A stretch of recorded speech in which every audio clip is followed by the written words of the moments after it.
매일매일 책 읽는 습관을 기르자. 10월 31일 시작합니다.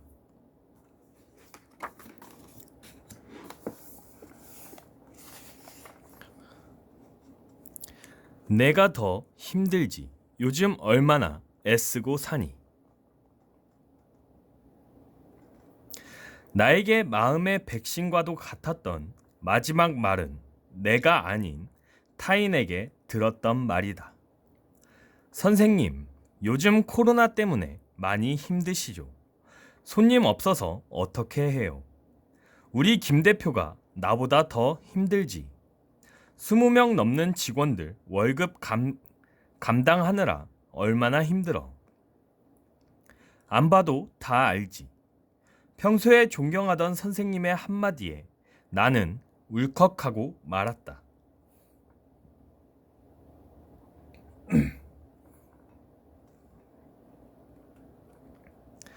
패션 디자이너인 선생님은 오프라인 매장을 운영하시는데 코로나 때문에 어려울까 걱정되어 전화를 드렸더니 오히려 나를 더 토닥여 주셨다. 당신도 힘들 텐데 내가 더 힘들지 라는 말에서 느껴지는 깊은 배려. 그리고 누군가 나의 마음을 알아준다는 것이 이렇게 따뜻한 위로가 된다는 것을 오랜만에 깨달았다. 그 뒤부터 나도 선생님을 따라하기로 했다. 후배들이 내게 인사치레로라도 요즘 힘드시죠? 라고 물으면 나도 꼭 얘기해준다. 네가 더 힘들지. 요즘 얼마나 애쓰고 사니. 코로나로 온 사회가 언택트되고 인간관계마저 단절되고 있는 요즘 우리가 많이 느끼는 감정 중에 하나가 고립감과 외로움이다.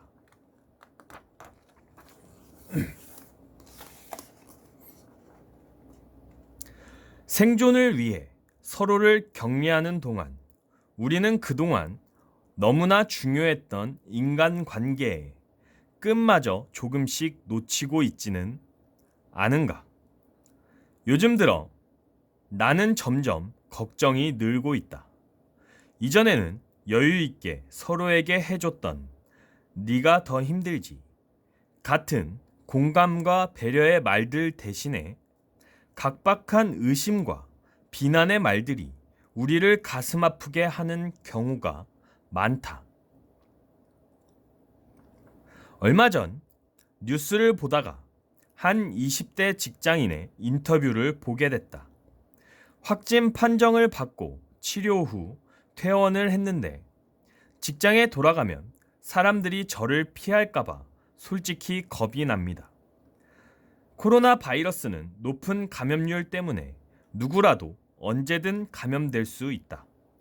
지하철에서 무심코 손잡이를 잡았다가 또는 엘리베이터 버튼을 누르다가 바이러스에 감염될 수도 있다. 사무실, 식당, 공원 등 우리가 머무는 그 어느 곳이든 감염의 가능성이 있다. 우리 중 누구도 나는 절대 걸리지 않을 거라고 자신할 수 있는 사람은 없다. 이런데도 확진자가 되면 그가 다니던 직장, 사는 곳, 이동했던 곳들이 모두 공개되면서 질타 섞인 주목을 받게 된다. 잘못하면 직장이 폐쇄되는 상황이 올 수 있기에 기업들은 책임을 묻겠다고 직원들을 압박한다. 실제로 확진자를 업무에서 배제하거나 해고하는 곳도 있다고 한다. 확진자들은 생사의 고통을 견디면서도 엄청난 죄책감과 중압감을 느껴야 하고 따가운 주변 시선까지 견뎌야 하는 것이다. 물론 확진자 중에는 자가격리나 시설격리 기간 중에 무단으로 장소를 이탈해 사람들에게 공포감을 준 이들도 있다. 이들은 당연히 비난받아야 마땅하다. 하지만 무증상 상태에서 본인이 감염된지도 모르고 일상생활을 하다가 혹은 어쩔 수 없이 자신의 생업을 이어가다 전파자가 된 이들이 훨씬 더 많다. 코로나가 두렵고 피하고 싶은 것은 생존을 위한 우리의 본능이지만 그럼에도 불구하고 고통받는 확진자들의 얼굴 속에서 내 얼굴을 발견할 수 있어야 한다. 그들의 고통과 두려움에 공감할 수 있어야 우리는 인간의 존엄과 소중한 공동체를 지켜낼 수 있다. 지금 우리에게 필요한 건 격리 해제된 이들이 사회로 복귀했을 때 환영해주고 그동안 고생했다는 따뜻한 말 한마디를 건네는 것이다. 어쩌면 내가 걸릴 수도 있었는데 그들이 나를 대신해 힘겨운 싸움을 해준 것일 수도 있다.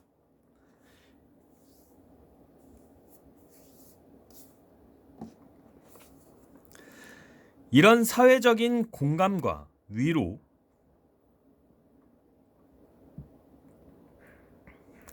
따뜻한 격려야말로 팬데믹 이후 우리가 남겨야 할 가장 중요한 유산이다.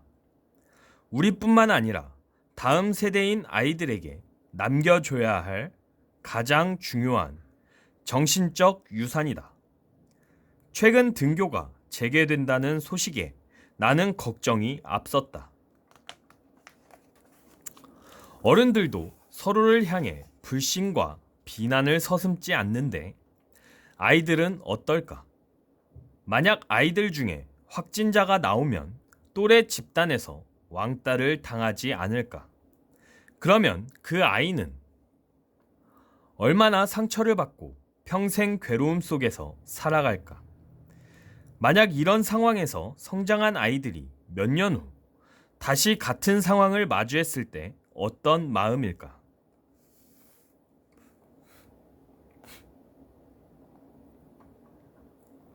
걸리면 큰일 난다. 무조건 사회에서 내쳐질 것이다. 라고 생각할까? 아니면 우리가 함께 극복해 나갈 수 있는 문제라고 생각할까? 코로나는 언젠가 끝날 것이다. 그리고 우리는 살아남을 것이다. 그때 우리 아이들이 불신이 아닌 배려와 신뢰를 먼저 떠올렸으면 좋겠다. 혐오 대신 용기를 냈으면 좋겠다. 그러려면 우리 어른들부터 서로를 지지하고 응원해 줘야 한다.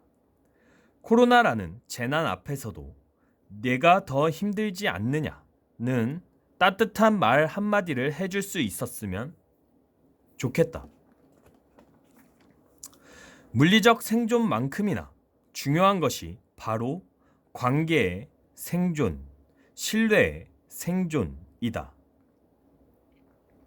마음의 면역력은 사람마다 다르다. 회복 탄력성의 속도도 사람마다 같지 않다. 나보다 조금 느린 이들도, 조금 약한 이들도 기다려주고 손잡아주는 마음. 그 마음이야말로 이 코로나 시대에 우리를 가장 인간답게 만들어주는 마음이다. 그리고 그 마음이 가장 힘들 때 나 역시 구원해 줄 것이다. 지금 이 순간에도 삶의 현장에서 애쓰고 있을 당신을 온 마음을 다해 응원한다. 몸도 마음도 아프지 말자. 오늘은 여기까지 읽도록 하겠습니다. To be continued.